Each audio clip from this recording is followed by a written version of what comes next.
Welcome to crown tasty சமையல். Hi friends, இன்றைக்கி நம்ம ஹெல்த்தி ப்ரோட்டீன் ஸ்நாக் ஒன்று பார்க்க போகிறோம். பார்த்த உடனே தெரிஞ்சிருக்கோம் உங்களுக்கு. இது வேர்க்கடலை மசாலா சுண்டல். வேர்க்கடலை யூஸ் பண்ணி நம்ம எப்படி மசாலா சுண்டல் செய்கிறதுன்னுட்டு. எப்போவும் ப்ளைனாக வேர்க்கடலை சுண்டல் சாப்பிட்றத விட இந்த மாதிரி சாப்பிட்டிங்கன்னா உங்களுக்கு இன்ட்ரெஸ்டிங்காக இருக்கும். அதனால தான் இன்றைக்கி நம்ம இது செய்ய போகிறோம். இது கடையில் நம்ம காஞ்ச வேர்க்கடலை வாங்கி அந்த காஞ்ச வேர்க்கடலையை ஒரு 6லேருந்து 7 மணி நேரம் தண்ணியில் ஊற வச்சுட்டு குக்கரில் உப்பு சேர்த்து ஒரு 5 விசில் கொடுத்துருங்க. வேர்க்கடலை நல்லா வெந்துடும். அந்த மாதிரி வெந்த வேர்க்கடலையை ஆட் பண்ணி தான் நம்ம இன்றைக்கி சுண்டல் செய்ய போகிறோம்.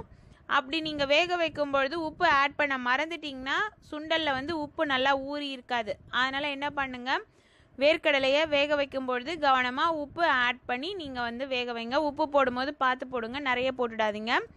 வேக வச்சு வடிகட்டின வேர்க்கடலை பாருங்கள். வேர்க்கடலையே ஒரு பவுலில் போட்டுட்டு நல்லா தண்ணி இருந்த பிறகு நீங்கள் போடுங்க. தண்ணி இருந்ததுன்னா நம்ம சுண்டல் மிக்ஸ் பண்ணும் போது அடியில் அப்படியே தண்ணி தங்கிடும். சாப்பிடும்பொழுது அது நல்லா இருக்காது. அதனால என்ன பண்ணுங்கள், தண்ணியை நல்லா ஒரு ஸ்ட்ரெயினரில் வடிகட்டிட்டு வேர்க்கடலையை மட்டும் நல்லா அதில் ஆட் பண்ணுங்கள். நெக்ஸ்ட் இன்க்ரீடியன்ட் நம்ம என்ன போட போகிறோன்னு பார்க்குறோம்.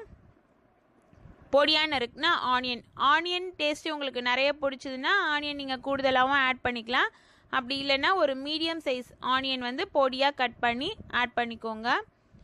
இது எல்லாத்தையும் நம்ம ஒன்றா மிக்ஸ் பண்ண போகிறோம். இதுக்கு நம்ம எந்த தாளிப்பும் கிடையாது இந்த சுண்டலுக்கு. இது துருவின கேரட்டு, ஒரு மீடியம் சைஸ் கேரட்டை எடுத்து தோல் சீவிட்டு நல்லா துருவி வச்சுக்கோங்க.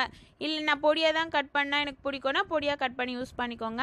அதுக்கப்புறம் பொடியாக நறுக்குன்னா கொத்தமல்லி, புதினா வேணும்னா நீங்கள் பொடியாக கட் பண்ணி ஆட் பண்ணிக்கலாம். இதில் நான் புதினா இப்போதைக்கு ஆட் பண்ணல.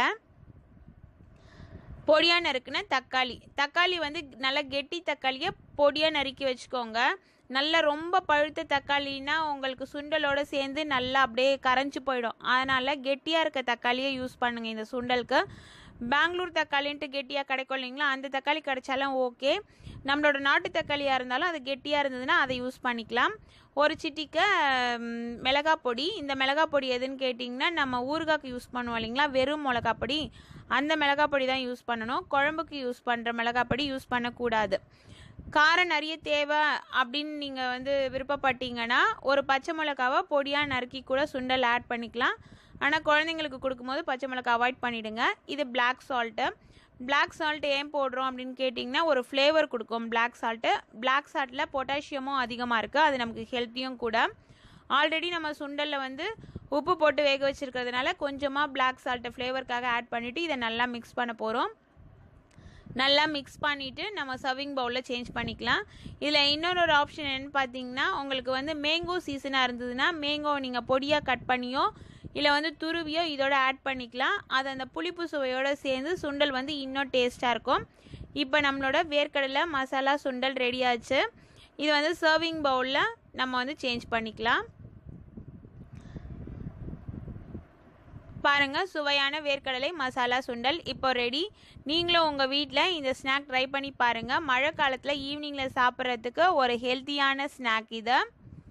சின்னவங்கலேருந்து பெரியவங்க வரைக்கும் அனைவருக்கும் பிடிக்கக்கூடிய ஹெல்த்தி ஸ்நாக். இதில் இன்னொரு ஆப்ஷன் என்னென்னு கேட்டிங்கன்னா, இந்த நீங்கள் சர்வ் பண்ணுறதுக்கு முன்னாடி பொரி கொஞ்சம் இருந்ததுன்னா அந்த பொரி இது மேலே தூவி கொடுத்திங்கன்னா சாப்பிடும் போது கொஞ்சம் கிறிஸ்பியாக ரொம்ப நல்லாயிருக்கும். இந்த ரெசிபி உங்களுக்கு பிடிச்சிருந்ததுன்னா லைக் பண்ணுங்கள், ஷேர் பண்ணுங்கள், சப்ஸ்கிரைப் பண்ணுங்கள். பாருங்கள் சுண்டல் எவ்வளோ நல்லாயிருக்கு. சப்ஸ்கிரைப் பட்டன் பக்கத்தில் இருக்க பெல் ஐக்கானை நீங்கள் ப்ரெஸ் பண்ணி வச்சிட்டிங்கன்னா என்னோடய ரெசிபி உடனுக்குடன் உங்களுக்கு கிடைக்கும். Thank you friends.